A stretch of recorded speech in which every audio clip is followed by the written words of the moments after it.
Greetings all. Welcome back to the Coptimizer podcast. And as you heard on the intro there, we've got author, police officer, Jonathan Hickory on the show. Welcome, Jonathan. Thanks so much, Patrick. Great to be here, brother. Well, I'm just going to jump right in.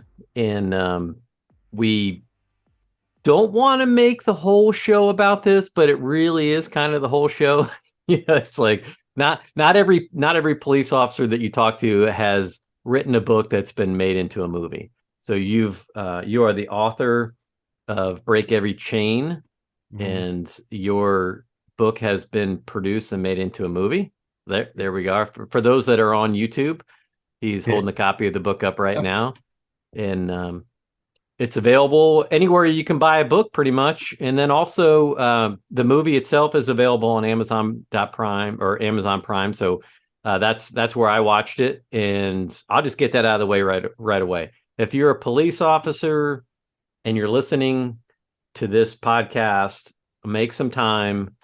If you're not a reader, I'm a reader, but if you're not a reader, go watch the movie, right? It's kind of like the Cliff Note version of the book. Doesn't quite have the detail like any other movie or book, but well worth your time. And it's a very, very powerful story. So I really do appreciate you spending some of your valuable time with us and our audience.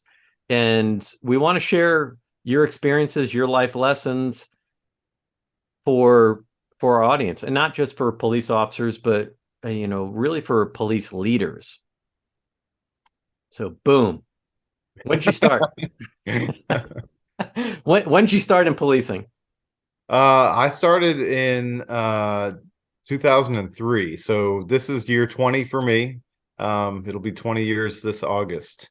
And obviously, times have changed a lot in policing. But yeah, I started way back then. And I think the academy back then was only 14 weeks. Now it's up to over 20 or something like that. And very naive, very young. But definitely felt a strong calling to it. I actually had a little bit of a IT background prior to that. Had some trauma in my childhood. I think that's important to talk about because, a lot of, if you know anything about psychology and things like that, there's the ACEs score, right? So adverse childhood experiences. And so the more trauma you have in your childhood, the more likely you're going to basically be messed up later on if you don't face it. It doesn't mean that you have to be trapped in that, but if you don't face that trauma, then it's eventually going to come back around and catch back up with you. So the trauma that I had in my childhood was my father passed away when I was 12 years old. And prior to that, life was pretty normal for me. Just a quick background on me, I'm one of four siblings. I have an older brother and I have two sisters. My parents had been married 23 years when my father passed away, and just amazing, loving family. We fought like cats and dogs, the brothers and sisters. We weren't like the perfect family, but I'm the youngest of 8, dude. So oh my gosh, yeah, I know what that's like. Yeah, and it's wonderful. It really makes you, a more well-rounded, resilient person, I think. But when we found out that my father he had terminal cancer, and we believe it was from many years working with asbestos. He was a organic technologist in abrasive technologies, or organic engineer in abrasive technologies, which is a mouthful, but worked on things like grinding wheels and sandpaper and the formulas. Got a couple of patents in his name and things like that. Just super smart guy. But he was only 49 years old when he passed away, and I was 12. So that just started, the rest of my life. And I always felt like, even into my 30s, I always felt like I was broken, that there was something wrong with me. There was something missing from my life that I was kind of robbed of in my childhood.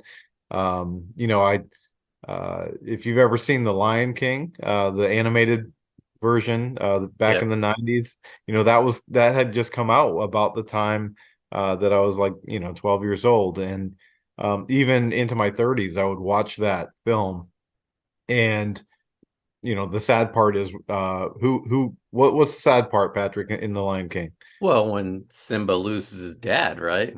Right. And for bonus points, what's Dad's name? Oh my gosh. You're with three You're like kids of my own. How can I? And I can't even tell you how many times I watched that movie. you're like, I'm supposed to be asking the questions here. So it was Mufasa. Mufasa was the name of the dad. Mufasa. Yeah. Yeah. James Earl Uh, Jones' character. And just there's so many like that part of the movie, and even into my 30s would like make me super emotional, make me cry, make me shed tears. And that's usually an indicator that you may have some unresolved trauma if you have triggers like that, right? yeah. So, but so we moved to Virginia, but from Massachusetts about 3 months after my father passed away. So all my support systems kind of were gone. Like I was seeing a counselor in school, and our church. I was raised in the church. Our church, was gone. Friends, family, all that stuff. So, a lot of things turned upside down, and made some really rough teenage years. A lot of anger that I harbored inside of me. I think that's when we go through trauma, when we go through something extremely traumatic like that, anger is a natural reaction to it, but it can get out of control. And I remember just being angry at everyone and everything, which, obviously, like, that's a problem if you're a police officer, right? So, It sure thankfully, can be. Yeah. yeah, absolutely. Like, you can't take things personally, and you can't let your anger control you. Um, but so, I went through several job hopped as I became a young adult, dealt with depression and the anger. But ultimately, yeah, started my law enforcement career in 2003, after my IT career kind of started to fail. The 9/11 attacks on the World Trade Centers kind of killed the technology industry. A lot of companies went bankrupt and things like that. So I lost my job for a long time, and that's when I started looking at a job with job security, right? Yeah. You're always going to need the police. So yeah, that's how I started. Yeah. How times have changed, right? We're kind of on the complete opposite end of the spectrum right now. Is that, there was a time when this was a sought after career because it provided long-term stability. You knew where your next paycheck was coming from. It provided good health insurance, good benefits. But the shrinking candidate pools, changing times. Yeah, the scenario is kind of turned on its head right now. But how old were you when you started with the police department? So I was 23 when I got hired. Okay. Yeah. Yeah. 23 and all right, yeah. There was an alignment of the numbers there. Uh, Yeah, so I remember like the very first time I went out for the PD, and they actually had everybody, all the applicants were in like this high school gym, and I mean there was over 150 people there. There were tons of people, and I'm like, oh my gosh, like I have no chance at all of getting hired. And I was right the first time I actually did not. So I was 22 when I first applied, and then I applied again about a year later and got hired. yeah, it's so crazy thinking about that. The I I want to say that there was probably 300 applications for just a few openings in our agency when I took the test, and Mhm. I was older. I was 26 when I was started through the process, and then ultimately 27, I think, when I got hired. But I'd been in the military for 4 years. I'd been to college, and I worked in a bar and a restaurant in that industry before I've. It was so hard to find a job in law enforcement back then. That was the mid 90s. Yeah. Um, Federal law. I remember going to a couple of different bigger agencies, and sitting in conference centers with thousands of people taking written tests Yep. to try to qualify. It's And insane. and I don't want to get too far off track here, but I think it's a good time to bring this up. Um, I do a lot of work with Performance Protocol, and they're a coaching company that's bringing executive coaching into police departments. And we were using the example of a major police department out on the West Coast, where they used to a couple times a year they would rent out their conference center, and they would fill it. And now they're using a regular classroom to do Yeah. testing. Yeah. Uh, they would fill that conference center a couple times a year. Now they're down to just a small classroom. So I don't, yeah, I try to ring the bell. I'm doing what I can to really raise awareness of the problem that this is bringing. I started to see this trend back in 2014 and 15, and it's just accelerated. And it really makes me worry about 2025 and 2030. But um, I digress. I don't want to get too far down that. But Well, no, I know. I'm sure everybody in law enforcement sees it, but I think there is hope.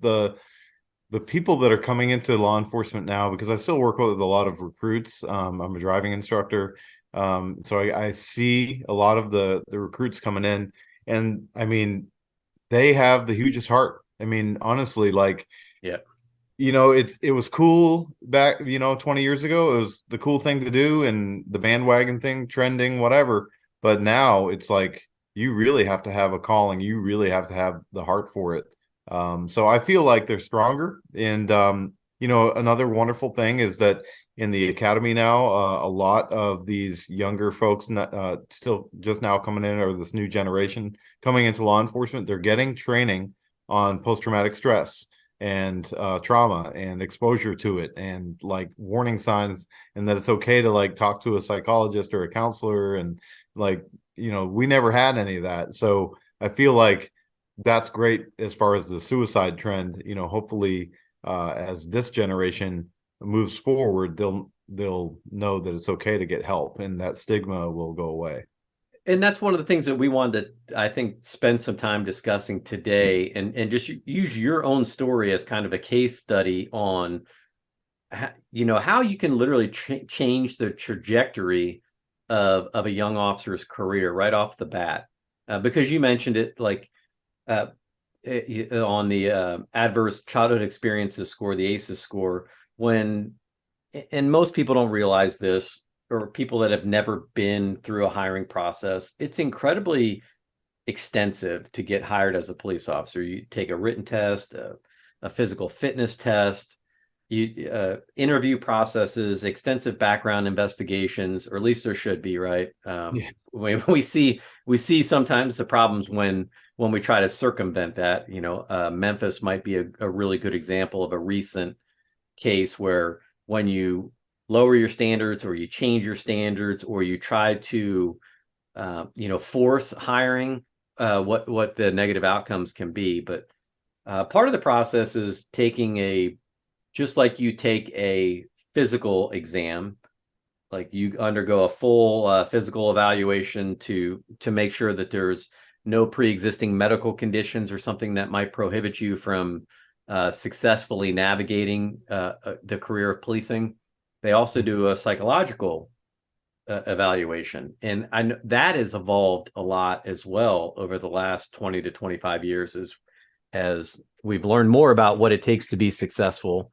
And yeah, so everybody has to take that psychological exam and pass it in order to get hired. And back in the mid 2015 range, we started to see an increase in the number of applicants who wouldn't make it past that phase, where psychologists were saying no, nope. And a couple of the primary reasons were adverse childhood experiences, and also substance abuse issues, so unresolved substance abuse issues. And it's, I have a lot of questions about it. I understand why those things are there.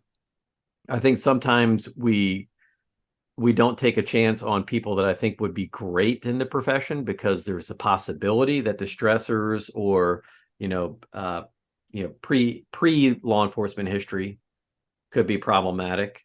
Mm-hmm. But I also understand the reason why. But I digress. But 2023 is, that's probably, I think, between 23 and 25 is the average age for new officers when they're starting. In modern science now tells us that, particularly in males, that the prefrontal cortex and the brain is not fully developed really in some cases up until age 25 and maybe, excuse me, even beyond. Yeah, So for me, I feel like it was beyond. Yeah. yeah, I'm I right there know with that, you. yeah, It was 30 exactly. for me, I think. It took me about 3 years of policing to I think finally grow up a little bit.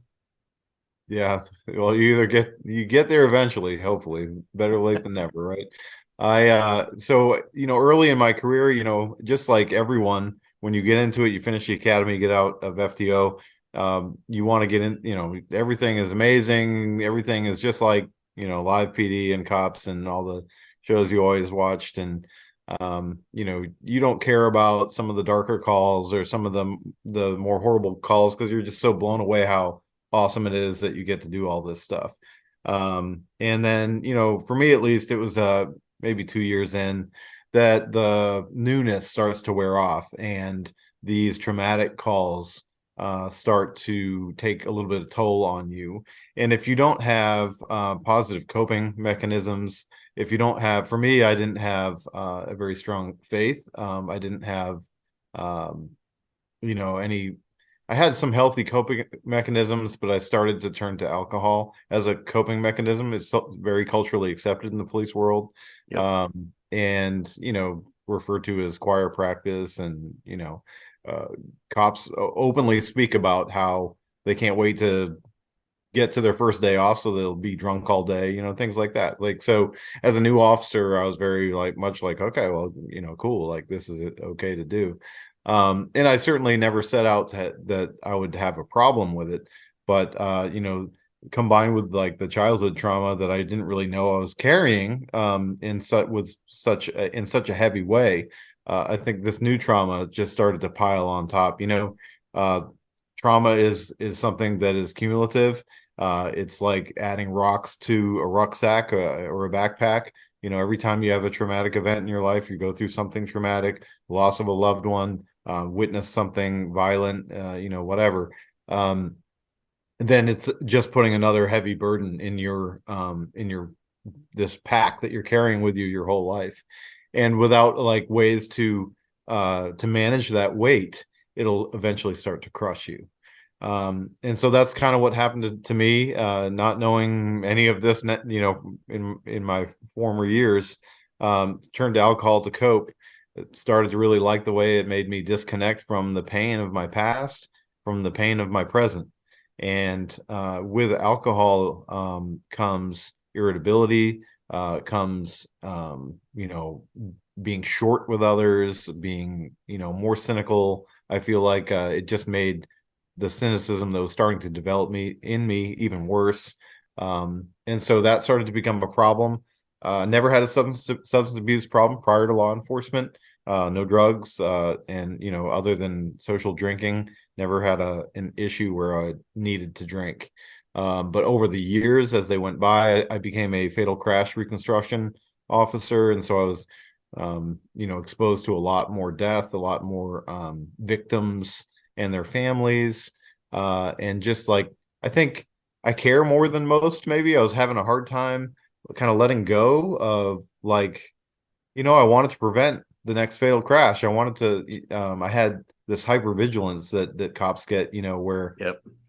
like we gotta go to a restaurant, we gotta sit, facing the door, like, but it can be so much worse than that. Like you feel like you have to take your gun everywhere, or you feel like, I mean, and maybe you do depending on where you live, but like I felt for me specifically with all the crashes, all the fatality crashes that I was working, that like my young daughter and my wife were going to get killed in a crash or something. So, I had to have like vehicles with good best safety ratings, and the best car seats, and just terrified that something horrible was going to happen to my family. And you know the anxiety that comes with that, the Yep. fear of that, and so all these things going on in the background that alcohol seemed to help.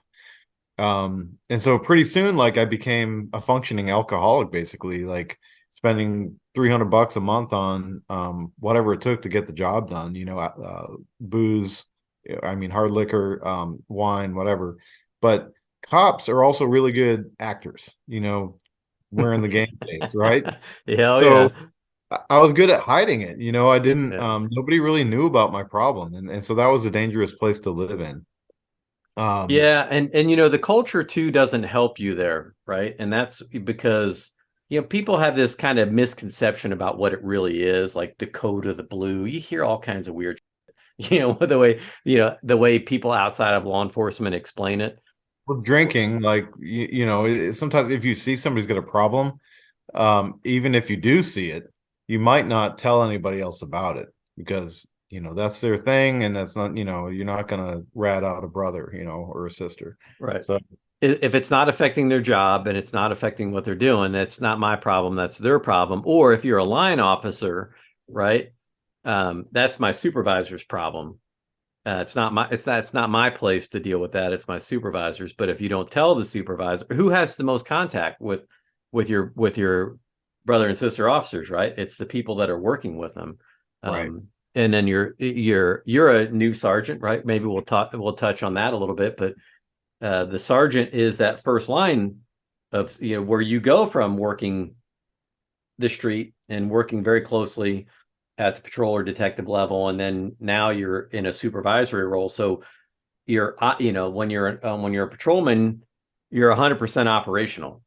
That's your entire role. When you become a frontline supervisor, you're still operational, but those depending on the way your organization is set up, but you're probably going to be more 30% of your tasks are now going to become administrative, where you're still maybe 50 to 70% operational, where you're still running calls, you're still getting it out, and you're still having these close personal interactions where you can get a true feel for how somebody's performing, what their disposition's like, and maybe pick up on some danger cues where somebody might be struggling in a way that might be negatively impacting not only their ability to do the job and do it safely, but their own safety and their quality of life outside of work. Yeah. Yeah, absolutely. For me, the substance abuse, I felt like I was somehow better than any other alcoholic out there because I would never drink and drive. I would never come to work drunk or, with alcohol in my system. So somehow like that elevated me to some sort of status that I wasn't an alcoholic. And, I can't remember how many times back in the day that I used to Google like how many drinks before a day before you're an alcoholic. And it's like, if you're Googling that, that's a clue that there could be an issue, right? Yeah. So As, it or as the comedian would say, there's your sign, that's right? right. Yeah. That's right. You're exactly right. And I really denied it. I really felt like, well, there's people so much worse than me. So like, it's not really an issue. But in the meantime, my marriage was falling apart. As a My first child was born in '09, and when my daughter was born, my oldest daughter was born, I new dad, and my father died. I wanted to be a good dad, and wanted to quit this drinking thing, and tried to quit, tried to start running like 5Ks and do healthy things, and it lasted for a while, but like I just ultimately get sucked back into it with the more trauma on the job. And so because ultimately I wasn't dealing with the underlying problem. I wasn't dealing with going all the way back to the childhood, and I also wasn't dealing with the stuff I was facing now. And so if you just try to put a band-aid on it, with your own medication of alcohol, then the trauma never goes away. You never heal from that. You never heal from the original wound. And so the pain is always there. What it took for me to move into a place of recovery after probably 8-9 years or so of alcohol abuse, just getting worse and worse, and that's just part of my life now. My wife and I went through the loss of a child, and during late into a pregnancy. And at that time, like I was already in a really dark place. There was no good in my life, other than like I had my job, and that was the only thing I was good at, and I think that that's what we cling to as first responders. Like when our personal lives fall apart, it's the only thing we have left is our identity in law enforcement or as a first responder. This what we cling to so preciously. Yep. And your whole personal life could be falling apart and you could be getting awards at work because you poured everything you have into your job. But when we went through that loss, it was like that was what finally broke me, Patrick. It was the darkest thing that I'd ever felt. And I remember, just that night I wrote about this and very in detail in the book. But the night that we went through that loss, I remember that a sheriff's deputy from my local county responded along with the ambulance. And I'm like, well, what's he doing here? Like, it's a medical call. Like, but I was so thankful to have him there because I knew the guy. He said he heard my name on the scanner, so he was scanning the rescue frequency or whatever, and knew who it was and responded because of that. That meant a lot to me. And as like I'm too afraid to face the scene, and the EMS is working with my wife and taking care of, transporting her. I'm outside in my garage with this deputy in the dark, like just sobbing because I realize I've lost my firstborn. It turned out to be my firstborn son. Didn't know it was a boy at that time, but it was. I would just remember like him embracing me in that moment, and it was so atypical of what a cop would do, right? Right. Uh, because another brother in law enforcement, and he's actually putting his arms around me, and I remember feeling like that cardboard stiffness of his back with the vest With the on. vest. Yeah. Yes, and just like these things that stand out in your mind, and he was saying, you're tough, you're tough, you're gonna get through this, and I'm like, I'm done being tough, like I can't do this anymore. So that's when I started to really spiral down. And there was all sorts of, the drinking got even heavier as I refused to face this new trauma, on top of all the other stuff that I had in my life, or refused to get help. My wife was going to church and she was doing the right thing and seeking counsel with friends. And I refused. I'm a fixer. I'm anything you throw at us in law enforcement in an hour or less, we can fix it, right? Yeah. Well, that was the comment I was going to make, right? Like, I think the central theme for everything that you're discussing about your approach to this is control. And what's the one thing that we pound and pound and pound into young officers when they're in the academy, when they're in their FTO stretch? It's scene control, right? You have to manage the crisis.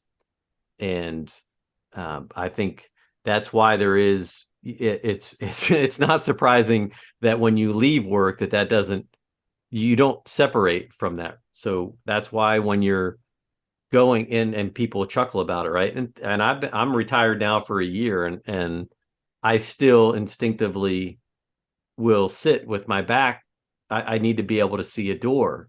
I look at exits. I scan the entire room to see who's in there before I ever sit down. And and it might even change depending on what you see and what your instincts are telling you. It might even determine what table you wind up sitting at. It's kind of a bizarre thing, but when you and I guess that's probably no different for anybody when you are struggling. What's the one thing that you'll always grab onto? And that's the one thing that you do feel like you have control over. Yeah, it's a tough thing to manage, right? It's a tough Yeah. thing to try to get people to understand. Well, we like control, I mean, like you got to control the stop. Like you said, you got to control the scene. You got to control everything. There's only so much you can control about what's fed to you during your shift, right? But you can control how you react to it and how you manage the scene, how you respond to it. There's definitely things you can control, and we want to control as much as possible. So when things go sideways in our personal lives, we want to manage that too, and we suck at it. We do. So unfortunately, that until you go realize, like, okay, like I'm not sleeping well, I'm having nightmares, I'm having that control dream that that dream that we all have, by the way, and don't act like you never had it, where you're in the gunfight And you and can't pull gun the doesn't work. trigger, Your gun doesn't work. or the Yep. bullets just fall out of the barrel, or they Yes, bounce off people. that's right. Yeah, it's There's bizarre. several variations of it, but like you know what I'm talking about. Oh yeah, hell yeah. We've all had that dream, and I mean, maybe somebody hasn't, and that's okay. Like you're not abnormal. Good for you. Like that's awesome. But that's an anxiety and control dream because you have the fear of not being in control of something, and that if you're having that dream a lot, that's a good indicator it's time to talk to someone. Because I always just ignored it and let it tear my sleep to pieces.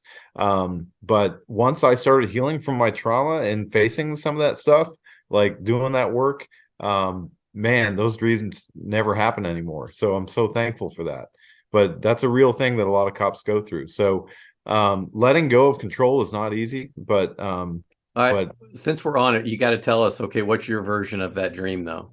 Can you specifically recall one of these dreams?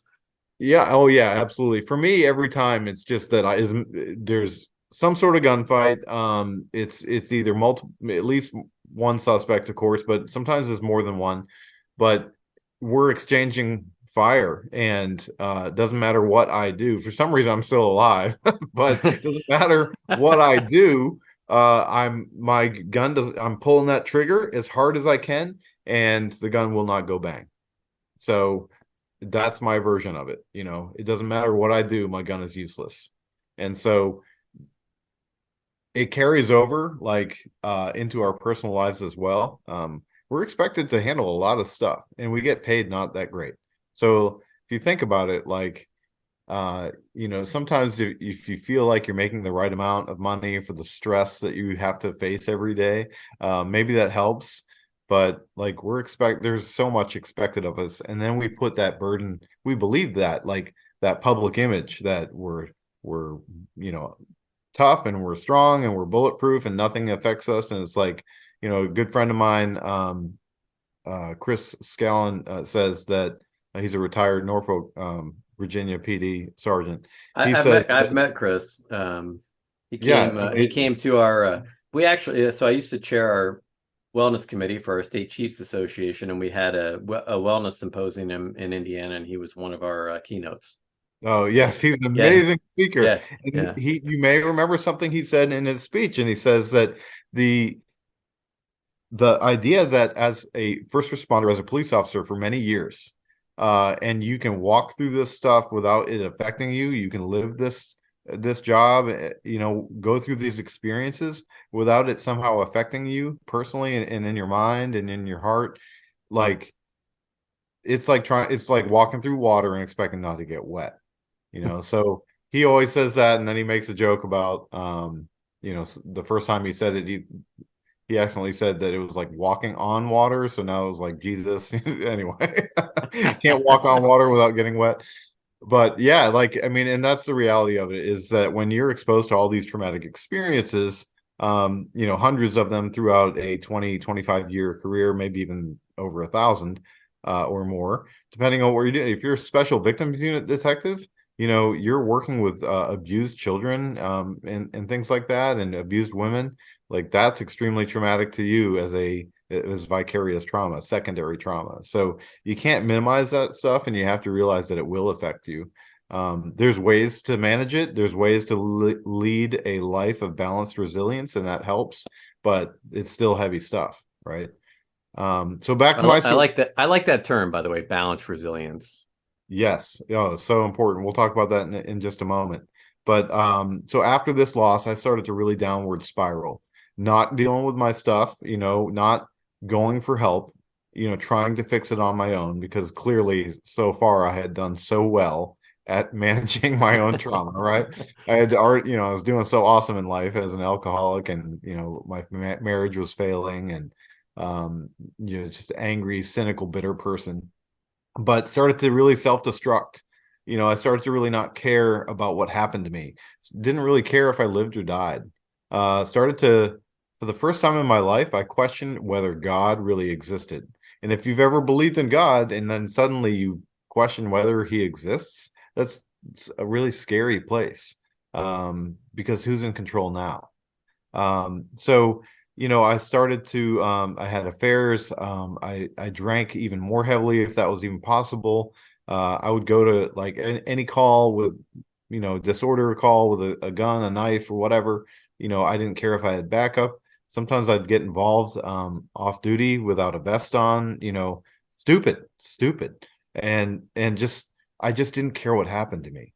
I didn't care if I died. I didn't care if, just because I was just in this dark place that the darkest place I had ever known. And no one could help me. No one could speak any life into me. Nobody could say, "Hey, John, like I see you're struggling and it's okay. I'm here for you." At that point, it was way too late. I was just in this dark, negative place. What really broke me out of it what was when I got into like I mentioned the affairs and stuff. So got investigated at work, conduct unbecoming of an officer. And like, well, I had never been in IA a day in my life. And I remember being marched into the office and And there's a scene in the movie where this unfolds. yeah, and that was true. I mean, very true to life as far as how it went down. Suddenly getting called in. I think I had just come back from Disney World, our first Disney World vacation ever, and my daughter was 5 years old and full on princess mode. Knew all Cinderella and Beauty and all the princesses, and it was a great time to take her. But side note, I almost didn't go to Disney World because I told my wife like, I'm busy at work, and I just really, I don't know. Like she had planned this whole vacation for us. She had saved like $5,000. Now it's like 10,000. Oh, it's crazy, isn't it? But she saved all this money, and she's no sugar mama. Like she was a public school teacher for 12 years. So like she still teaches now at a private school, but like it's not like she had some big income. And she had planned it all out. We were staying at one of the Disney resorts, and she had like the fast pass and the meal plan and everything. She had done it like first class all the way. And I'm like, no, I don't know if I can go. When it was already on my schedule, I'd already taken the time off. But here's the truth is that I was petrified that I wouldn't be able to support my drinking habit in Disney World. I was like, well, I'm not gonna be able to drink in the hotel. Like, then they'll know, or I'm not gonna be able to, um, get a beer with Mickey. I don't know.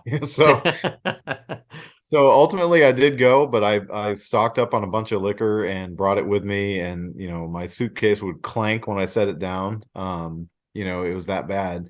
But that's how I got through that week at Disney World. As soon as I got back, I get marched into the office, and they put down the and it's not a tape recorder anymore, the digital voice recorder. Yeah. Said you're being investigated for conduct unbecoming, and you're not to discuss this with anyone. And so I was sent home early that day, and I'm looking up the policy on it, the matrix, discipline matrix, and it goes all the way to termination. And I'm scared to death. Like I'm going to lose my job. My wife's going to find out. Like I'm going to lose her. My daughter's going to go with my wife. I'm going to lose my daughter. Like everything good in my life is over now.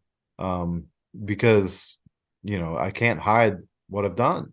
And I felt so ashamed, and I felt so stupid for the bad decisions I'd made. And it's like, why did I do this to myself? And I'm laying on the bed that, like, my house is empty. My wife's at work, my daughter's in daycare or kindergarten or something. And I just remember like this voice in my head, just end it all. Like, take your own life.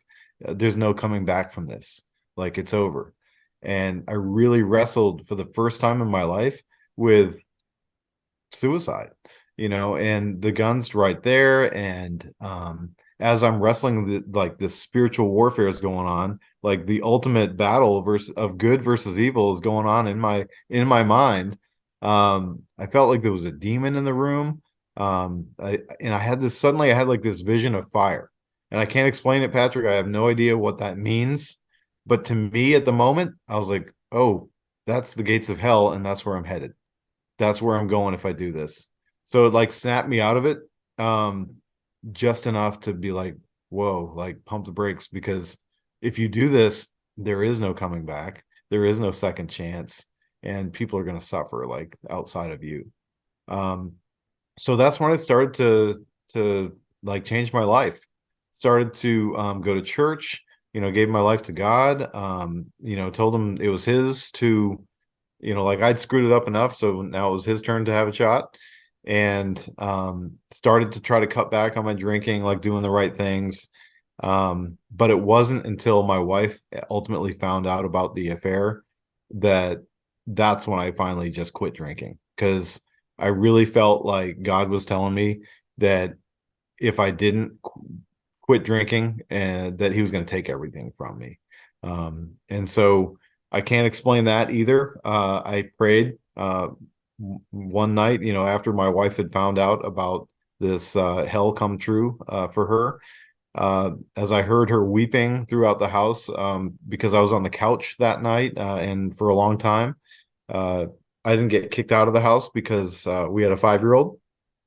But I remember hearing her weeping across the house, and I'm holding a beer as usual, um, and backsliding on my promise to stop drinking or cut back, and just thinking like, this is the reason, this is a big part of it. And hearing a voice, saying, stop drinking and change your ways, or I will take everything from you. And that's when I prayed, like, God, I can't do this alone. Like, take it from me, because I can't do it without your help. And so I put it down, and that was it. That was August of 2015. So this year will be 8 years sober this August. Awesome. And Congratulations. thank you so much. It gets so much easier. Like, it's hard at first, but it's not, to me, I don't even think about it anymore. And I choose not to drink. I choose not to go back to it now, because it destroyed my life for so long. So it's like, why would I? It's like if your house burned down, because you were playing with matches, like, why would you do that again?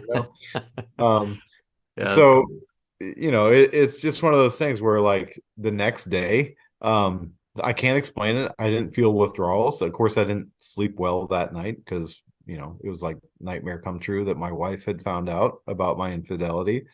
But I told her about my problem, my 10 years of hiding my alcoholism from her. And she was already super pissed. Remember this, okay? But instead of like shunning me and becoming even more pissed at me, she became an accountability partner, and she helped me to get rid of any alcohol that was still hidden in the house. She helped by going behind the scenes and like telling friends not to drink around me, or family members. She stopped bringing bottles of wine home from the grocery store, or anything while I was super weak, that would be a problem. And so, I started going to a group counseling, a men's group through my church. I started seeing a police psychologist. That was something that was we talk about leadership. While I was under investigation, I had my commanding lieutenant that I went to, and like, he could see the panic in my eyes, and I was like, LT, like, what am I supposed to do? Like, I feel like I'm going to lose my job. I don't know what to do. And he's like, are you hurting? And I'm like, well, I didn't say that. Yeah. But he pulled me into his office, so we had a little privacy, and he said he actually got our department's contracted police psychologist on the phone, Dr. Byron Greenberg, and somehow got him on the phone. They had that kind of a relationship. And it's funny, because now I have that kind of relationship with Dr. Greenberg. I can call him anytime, and he's going to take my call. So he said, the lieutenant said, go see this guy. You need to go make an appointment with his office today. And so I did. And why did I do it? Not because I felt like I needed help, not because I felt like it was important, but at that point, I was just taking orders from my lieutenant. I was just doing what I was told to do. And what else did I have to lose at that point? So that really helped me a lot, seeing that police psychologist. He talked me off the edge of like suicidal thoughts. He validated my pain, instead of saying, you signed up for it, suck it up, whatever. Yeah. So just lots of different things to start this healing of all this trauma. all this trauma that I had just let destroy me forever. And so, you know, the the today I've been sober for, 8 years. And my wife and I are still married, and we've had through the grace of God, we've had two more beautiful children since then. So we now have three kids, and now I'm going crazy. No, just kidding. Yeah. No, but we're so blessed, and it's because I faced this stuff, and I surrendered, and I gave up control. So there's so many, you know, there's so many guys out there and gals out there that are struggling today, and they feel like there's no hope. And there's so much hope. There's so much hope if you just get the help you need. But it's hard. Those first steps, making that courageous decision, are the hardest steps you'll ever take.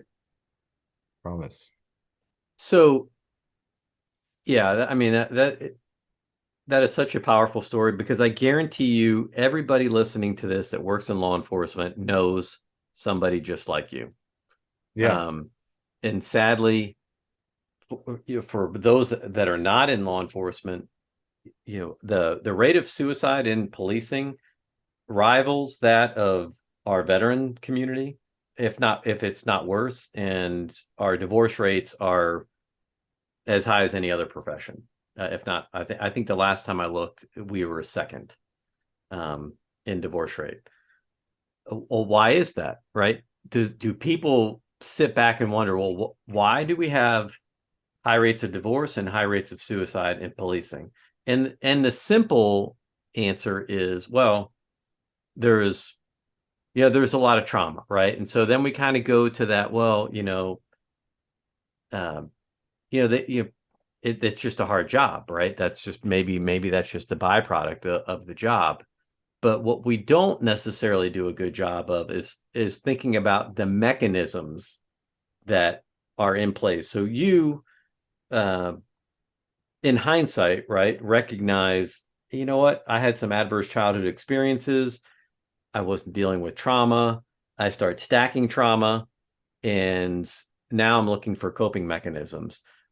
At work, the the environment isn't friendly or isn't open to or doesn't practice this idea of people openly expressing concern for trauma that they may be experiencing or how things are affecting them, like amongst peers, peer-to-peer conversations, peer to supervisor, or even in your city environment, depending on where you work, municipal, county, state, having direct access to, or even and what a lot of police departments are doing now is once a year, you're forced now to go speak to a police psychologist and a counselor or somebody in that role, and have that conversation where you can do it, where you don't have a choice. Everybody goes, you have to go do it, whether you want to go talk or not. And just like your old wily lieutenant who,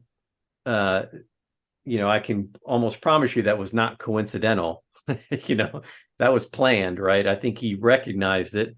And Oh yeah. yeah. So, That's right. that's what you call a positive ambush there, right? Like, we're not going to give you any warning, and we're just, we're going to push this on you, and, we're going to hope for the best, right? Because he can't do it for you. Yeah, you're right. There has to be some participation involved. You can be forced to go talk to somebody and just sit there like this, with your arms crossed. And that's certainly what I was doing, at first, but I finally started to open up. One thing you mentioned, first of all, with the police psychologist, in the book, I didn't write about it. And now I've written an afterword, so it's in the back of the book, and it talks about the fact that I did go see a police psychologist. And by the way, I was so ashamed of that other cops would make fun of me for that I left it out of the book. And that was 3 years afterwards, when I wrote the book. So 2018, I write the book, and I leave that out of it. So I write that in the afterword now because I want to make sure people understand how important it is, that's how strong the stigma is, Yeah. that I was ashamed to write about. I'm like, well, we went to see a faith-based marriage counselor for 5 months, my wife and I. So well, that'll cover the counseling piece. And no, that's not acceptable, because what if you're not married? What if your faith is not a big thing for you? You still need to go speak to someone. And the police psychologist is an amazing resource. But another thing you mentioned, Patrick, is the work environment not being the most friendly to, they're not gonna be like, oh, that must be really hard. It's not gonna be like that, right? So No, it's like the military, it's very similar to the military. that's right. But what's interesting is that what do we do when we become police officers? As far as our friends, all of our friends slowly get deleted and replaced with other cops. I did it. And so, there's multiple reasons for that, right? Right. You feel like other people just don't get it. Your old friends that aren't cops don't understand, and they'll ask you stupid questions and, whatever. So now you're hanging out with all these people off duty that you see on duty. And when you're trying to get away from the job and you're trying to have a good time, you're trying to, go, I was going to say bowling, but who does that anymore? I don't know. You're trying to go fishing, have a barbecue, whatever, whatever it is. I guess trending right now is the escape room. But like, it Yes. doesn't matter what you do with these people, the conversation is going to go where? Back to work. Yeah. Yeah, right back to work. And so you never really escape from it. And certainly you're not going to be able to open up to these people about the struggles you might be having, because then they just start talking about it like it's another call. And, it's cops are not always the most empathetic, and peer supporters might be different, but that's truly a calling. So anyway, just wanted to touch on that for a moment, because that was a great point you brought up. Yeah. I think cops are very empathetic people, but they have a great way of masking it, because you said it best, right? Cops are great actors, right? They know how to put on the game face when they need to. Um, yeah, and in terms of that shrinking network of people, I think we do a better job now of trying to educate young officers about what the stress and trauma of the job can be. But you know, it's been interesting, because in the last we've got some data that shows, and I was just talking just in another podcast interview with a retired chief from Georgia. They um, he was talking about and the episode will be Dwayne Orrick. So by the time this episode airs, his will have aired also.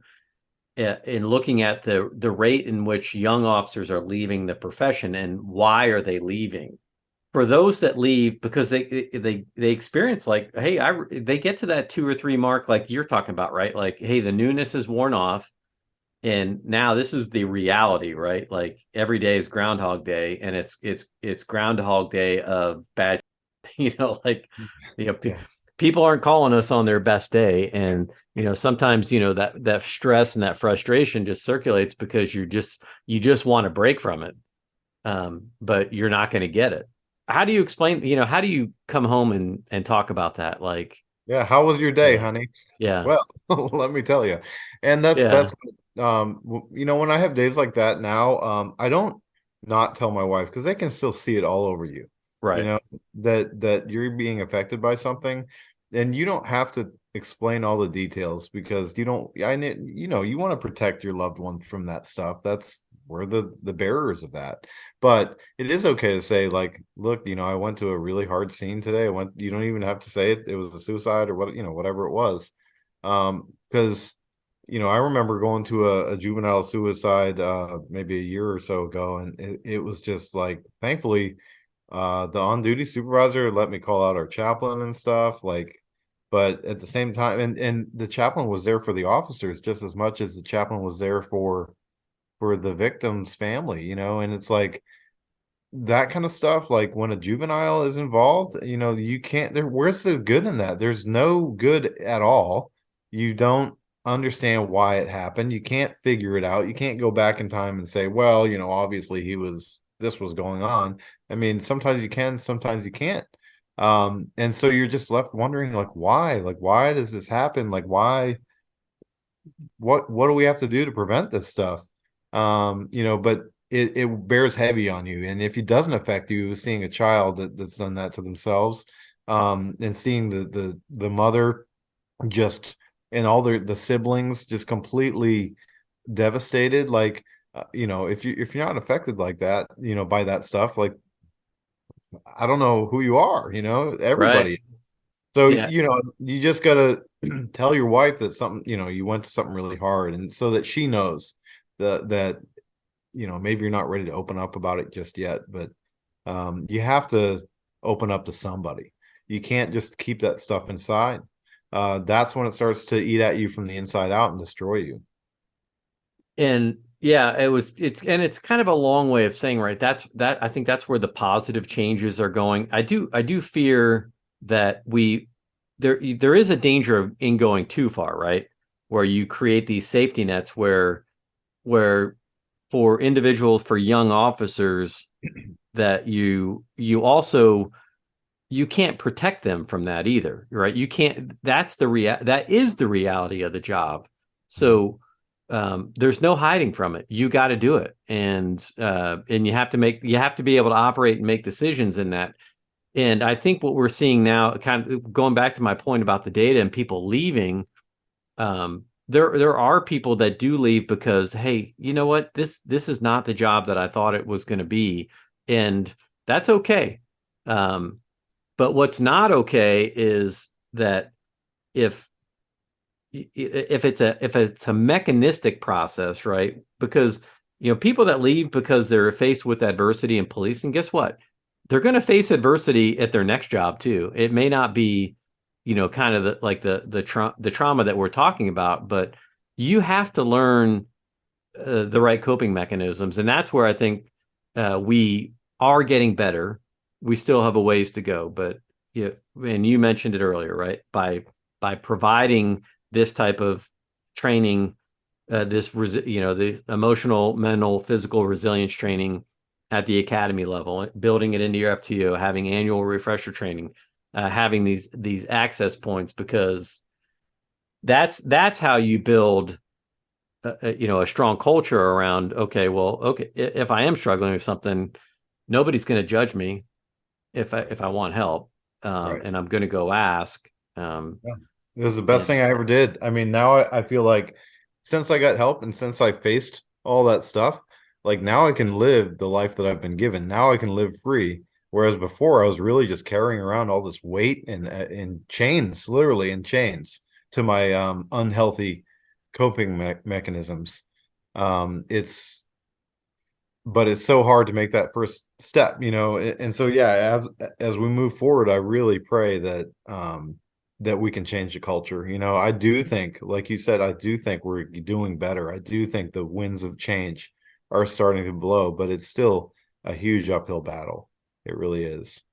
yeah, and it's only one thing, right? It's only one thing of a myriad of problems that are facing our profession right now. But and I hate to come back to this, but I will, and I think it's kind of a general theme that I've been touching on almost every show. Like almost everything comes back to this concept of defunding the police and why it's just so absurd. Like it's just like the complete wrong thing to do on so many levels. And um, because programs like this cost money, right? Getting professional help, getting the training. There are things that you can do on a budget, but and so I don't want people to say like, well, we can't do it because we don't have any money. There are ways to find money, but for all the expectations, right? When you want to build the police officer that, number one, is empathetic, um, that is resilient, that can do all the mental and physical tasks that's required for being a police officer. Oh, and then also, by the way, do it with the right temperament, without ever losing their control, without ever having negative adverse effects for impacting them personally. Like it's like Teflon Don, right? Like there's no such thing as the Teflon cop. Yeah, They're well, yeah, not unless it's RoboCop in the Yeah. movies. Well, You hey, put your even RoboCop had his weaknesses, right? That's true. That's true. That's because he was made from a human. See, that's where they screwed up. uh, in terms of the movie, and I thought it was very, very well done. It's very powerful, right? And Yeah. I think it not just for police officers. I think maybe the biggest lesson there for members of the public, and if we can get people that are listening to this podcast to share it, so others will watch, so they can. It's kind of like a citizens academy, right? You don't know what you don't know. You go through the academy, that citizens academy, you learn more about policing. You read a book like yours, you learn more about one of the darker sides of policing that doesn't get discussed or talked about enough. The movie's a dramatic way of kind of telling the story from the book. So how did that all come about anyway? The book, so about uh after my son was born, Zachariah, and he's now 6. But after he was born, and the pregnancy went fine, we had no issues with it. I just remember being in this church men's group. The thing about group therapy is you think, that you're so screwed up, and then you go to group therapy and you see everybody else is too. So it helps you feel better. Like there's other people in the same boat as you. But one of the guys in my men's group, name is Cornell Smith, and just amazing brother. And he said, like I feel, we were rejoicing over the birth of my son, and the restoration of my marriage, which my wife chose to forgive, and like I know I did not deserve that. So this grace that I've been shown by God and by my wife is unbelievable.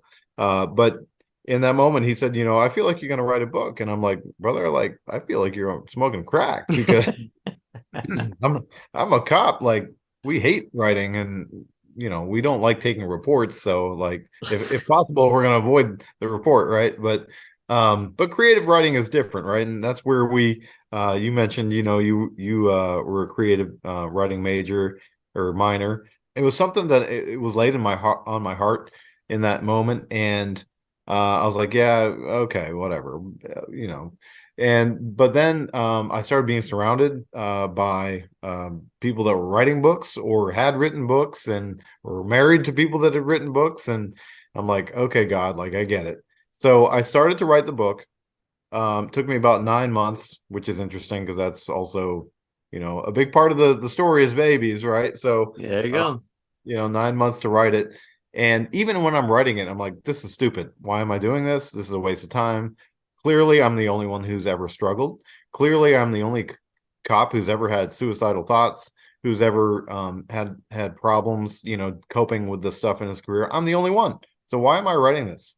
I'm like, well, maybe there's somebody else like me out there. Probably not, but maybe. But God told me to do it, so I'm doing it. And my mom helped me edit it. Every time I wrote a chapter, I'd send it to her, and she'd like print it out and red pen, kind of like the supervisor, right? Red pen the report in the old days.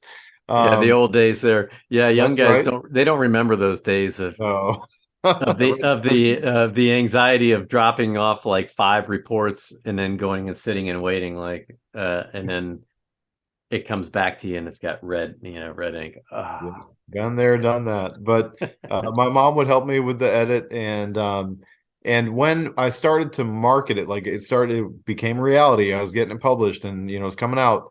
That's when I started like trying to get people to buy it, try to be interested in it, and on social media and things like that. And that's when I started doing my research really on the epidemic of police suicide and trauma, and how it post-traumatic stress, and like how you don't have to be a soldier to have that, that soldiers suffer from it, but so do nurses, so do police officers, so do firefighters, so do dispatchers.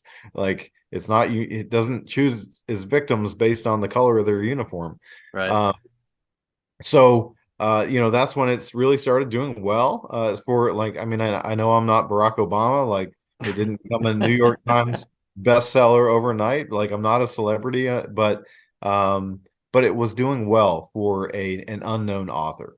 And so that's when I had an Audible book made by a friend of mine, and a lot of people were coming to me and saying like, this is, hey, me too. Like, this is my story too. Like, thank you. Like, it was always behind the scenes, Facebook Messenger and stuff. But it's been used in recovery centers for first responders and, all these amazing things. So, the guy that did the audiobook narration, a family friend of ours, 30 years in radio, great voice actor, Will Stoff, he said, like, hey, this would be a good movie, and I'm like, yeah, thanks, but I don't really know how to do that. So I started to like pursue that. I was like, okay, well, let's see what we can do. I went to a Comic-Con at about an hour away from my house, bought tickets so I could meet David A.R. White. He's the co-founder of PureFlix and produced a lot of faith-based films. And I gave him a copy of my book, took a picture with him, got photo proof of it and everything. I'm like, oh, this is your next movie, and I never heard from the guy. Of course, you expect that it's gonna they're gonna just throw dollars at you and be like, okay, we're gonna fund that and we're Let's gonna give you stop all what the I'm doing right proceeds. now, and this is it, right? Yeah, absolutely. So then I even reached out to Sony Affirm Films. They did Heaven is for Real. They did Soul Surfer, a couple of more famous faith-based films. And they actually responded to me. I couldn't believe it. And they said, hey, that's great. Like, sounds awesome, but we don't really make movies. We'll buy it from you if you make it on your own, maybe. So I was like, okay, well, don't really know what to do anymore, so I'm done. My wife and I started to pray, like if God wanted to use the book and the story in the way of a movie, that He'd have to do it because we didn't know what else to do. And then that same guy that did my Audible book or the audio book, he actually ended up being in a film and said like this movie company or this film company does some faith-based stuff and like the connection seemed to be there. So overnight me a copy of the book and let's see what happens. So I did that and the rest is history, like how it started. So the film was entirely funded by faith, I like to say, meaning that we had to fundraise for the money to make this movie, and it was all donated. And some of the money, some of the people that donated actually were widows of officers who died by suicide.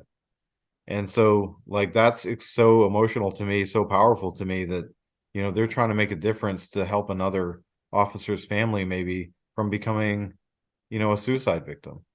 um and just on that note, like I recently was teaching a class and I pulled up all the stats from ODMP and Officer Down Memorial Page and from Blue Help, and I subtracted on all the line of duty deaths from ODMP. I subtracted all the medical numbers, so that's COVID, heart attack, health related deaths, and so I had left other, auto, and gunfire. Okay. So those are the three big pillars of law enforcement. Then I compared them to the last 5 years of reported suicides from Blue Help. That's just the ones that are reported to Blue Help. That's not all of them. And Right. every year, Patrick, it was higher. Suicides were higher than line of duty when you take out the medical numbers. So it's a huge problem. It's a huge epidemic. And if this this movie, Break Every Chain, or this book um, can help anyone, help one person, help one family, like that's for an officer that's struggling, for a first responder, for anyone that's struggling, then my work is done. That's what it's all about. Well, that's really cool. So who, if you want to mention this, I mean, I guess people can jump on here and look, but who directed the movie when you actually started to make it? So that's a story in itself, but I won't tell the whole thing. But bottom line is that probably if God had not been steering the ship, we could have ended up with your typical super low budget, super crappy, bad audio, bad script, bad angles, everything film, faith-based film. A lot of Christian movies just miss the mark. But the message is there, right? So um, we had Tim Searfoss direct. He wrote the script. He rewrote the script for us, made it amazing. He is the one that is the reason that it is an incredible film. 20 years in filmmaking. This was his first full-length feature film, but he's had several award-winning films prior to this, short films and such. And just, I mean, he has such a future. It's amazing. He actually is now involved in the premiere is actually tonight of his new documentary called One Second at a Time, and it's about a 20-something-year-old young lady who died from a fentanyl overdose. And it's, you know, a documentary about addiction of young people. You know, as you know, that's a huge Oh my epidemic. gosh, it's terrible. Yeah. Yeah. So it's like I can see God working. Like God took Tim and Danny. Danny Fajardo was also big part of making this, as far as, you know, behind the scenes and holding the camera and stuff. But these two guys, they went from Break Every Chain and now they're doing One Second at a Time, and all of it deals with addiction and trauma and, you know, all this stuff. So it's like I can just see what's next for them. You know, it's amazing what they do. So I don't want to give it away. So who's the biggest star in the movie? Oh, the biggest, well, I really think Who's the biggest Ignacio. name? Let's Okay. maybe we shouldn't say biggest star. Sure, no, that's okay. So the biggest well-known name is Dean Cain.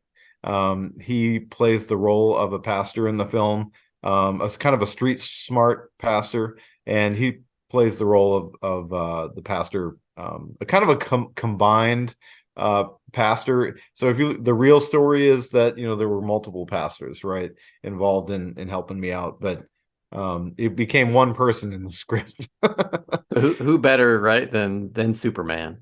Yeah, and here's what's interesting. Did you know that Dean Cain is actually a reserve police officer in a couple of different towns? So I follow him on Twitter, and I've been following him for a long time. It was before that I heard about your movie and saw your movie. So when he was in it, I was like, ah, yeah, this makes sense, right?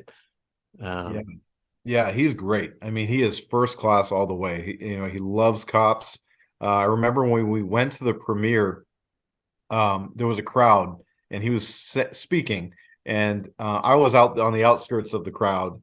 And he later I talked to him and he said, "Man, I could see you a mile away." I'm like, "What are you talking about?" He said, "I can spot cops a mile away because of where they stand and how they stand. And you know, they're not going to get in the middle of the crowd. They're going to be on the out, you know." So he's just the most real guy that you could ever meet, you know, and that I think was an amazing experience to be able to meet him.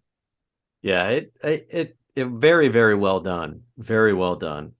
Um, Thank you. and Yeah, you should be very proud of the work that you're doing. I know we've been going at this for and I knew this would happen, right? We were going to go for a long time, but just a couple of things I want to touch on as we wrap this up. But that comment there, just yeah, I mean, you should real I you should feel amazing about what you've done, the work that you've done, and because you are helping other police officers, and there's no doubt about it. Um, and So I tip my cap to you, and for because it's not easy to write a book, right? It's not easy to go through the things that you've gone through, and that's kind of what I want to end on, right? Because as a chief, you're now a young supervisor in rank, right? But the lessons that you have are so invaluable for the people that are on your department, the experiences that you have. um well, would you choose to go through them again? Probably not, right? If there was a way to go around them. But the fact that you have, and you've come out the other side, it's the other really cool thing about your story is that your story is an example of perseverance as well. So it's not just about survival. It's okay, I survived this, and now I'm sharing the lessons that I've learned, and I'm going to help the next generation of police officers be better for my experiences. Yeah, So absolutely. for for administrators that are listening to this, right, this is the kind of story that you want your young officers to see, and you want to see it for a lot of reasons, right? Because sometimes officers do make mistakes that, that they can't recover from. Um, and sadly, I think sometimes they make that mistake because they're not willing to open up, because they're not willing to ask for help. And then you get to that point where there's no coming back from it, right? You can't, for all the legal and the liability concerns, Right.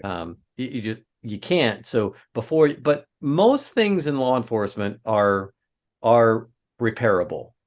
And so I guess maybe on that note, right? What what do you think about your experiences now, and how do you take that um, to work with you every day in terms of how you work as a supervisor?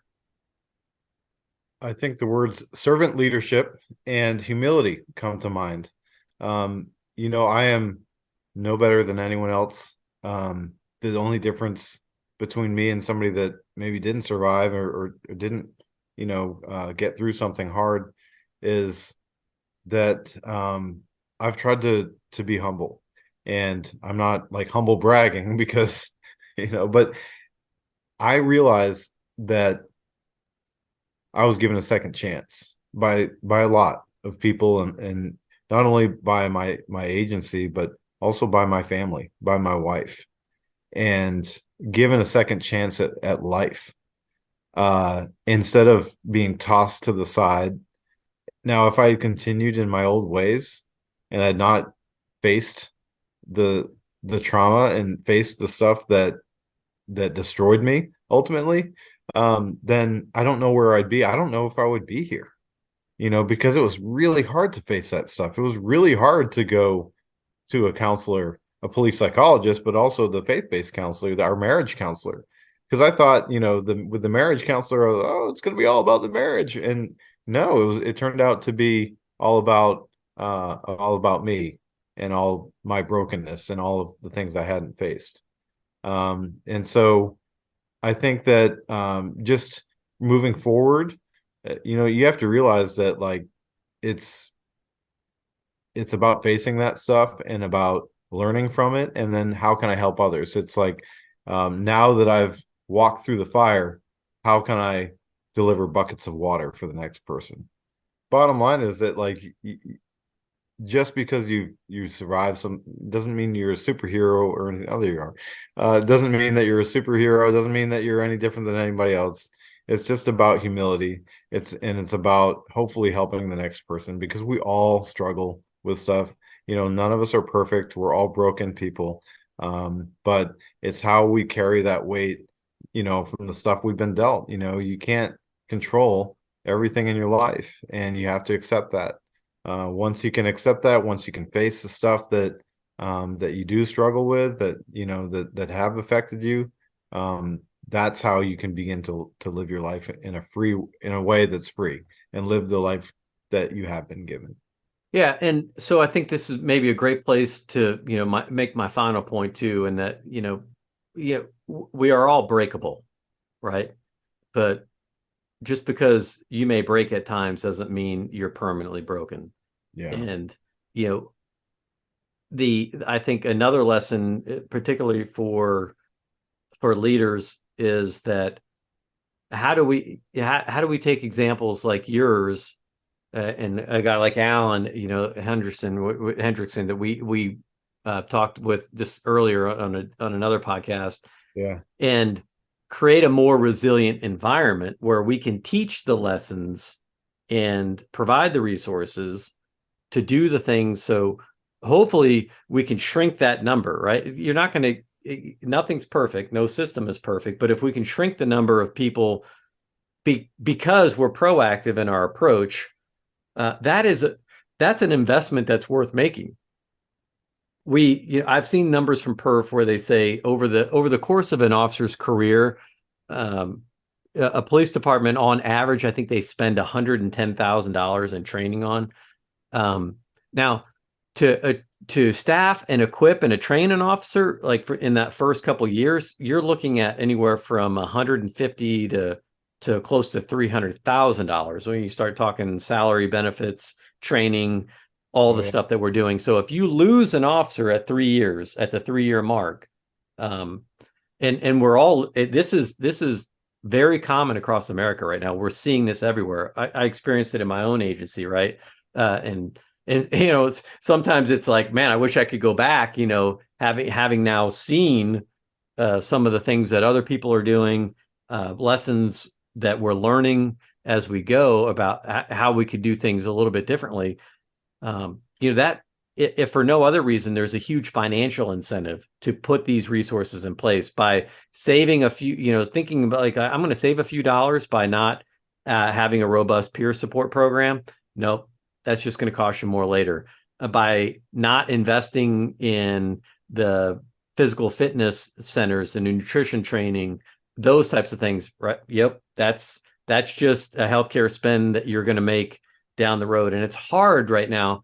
We have a program where we do extensive lab testing, and where we've looked to introduce this to other agencies.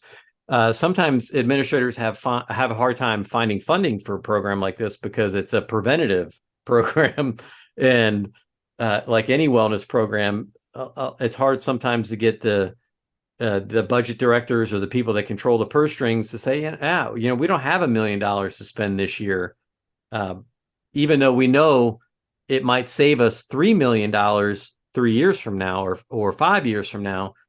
We don't have that money up front. So it's a long way of saying investments in peer support and these types of programs, not only will they save you money in the long run, they're going to build a happier and more resilient employee, but they're also going to drive higher levels of performance Yes. because Mhm. this is policing, for all the technology and all the equipment, it is a human endeavor, and so your investments have to be made at the human level. And I think that there's the opportunity in this staffing crisis right now that's going on in policing, is to finally recognize that our police officers are underpaid, they're undertrained, and they're under-resourced. And your story, I think, is a powerful example of someone that made it through. But for everyone that doesn't make it through, sadly, there's a lot that don't, either Yeah. through Right. termination or worse, right? Like Right. suicide or death by cardiovascular disease, cancers, different things that are all also parts of Or trauma cirrhosis and of the stress. liver. Cirrhosis, yeah. Yeah. And and you didn't even mention, you talked about Blue Help. Um, the one thing that's also not tracked, and I can say this now because I'm retired, uh, but the number of police officers that retire and commit suicide is another one of those, like, little hidden tragedies of the damage that can be done in policing. Yeah. Yeah. And that's a whole nother conversation. You're right. Yep. But that's about that. My whole identity is I'm a cop, and now I don't have that identity anymore. So what do I do with myself? Right. And that, yeah, and that you mentioned it early on in the podcast. That's what happens when we start shrinking our friend pool, isolating ourselves, intentionally, unintentionally. All right. I really appreciate everything that you've done. Again, if people are looking for you, where can they find you? The website is breakeverychainmovie.com. And then Break Every Chain Movie on Facebook and Instagram. And I've got like an officer page. It's Officer Jonathan. You can find my personal page on Facebook. I'm not like some bigwig, so like friend, hey, if you're a brother and sister in blue, friend request me, absolutely. I will accept your friend request. So feel free to reach out. I'm here for you and here to help others. Awesome. So this is the first movie we're promoting. We got another movie that's coming out. It's a short documentary called Cops and Campers. Um, that's a great. I don't know if you're familiar with Keto 50. Look him up. Keto Yeah. 50. He's coming up on. He'll be on a show here in a few weeks. His name's Eric Reynolds. He's a retired officer from Florida. He's got such a unique story too. But this is cool, right? People that are doing incredible things to help the profession and to help those in the profession. Thank you for everything that you've done, and until our next episode, this is Jonathan Hickory at breakeverychainmovie.com. Go to amazon.com and buy his book. And that's it. I'm out. 10:42. All right. God bless you, brother. Thank you.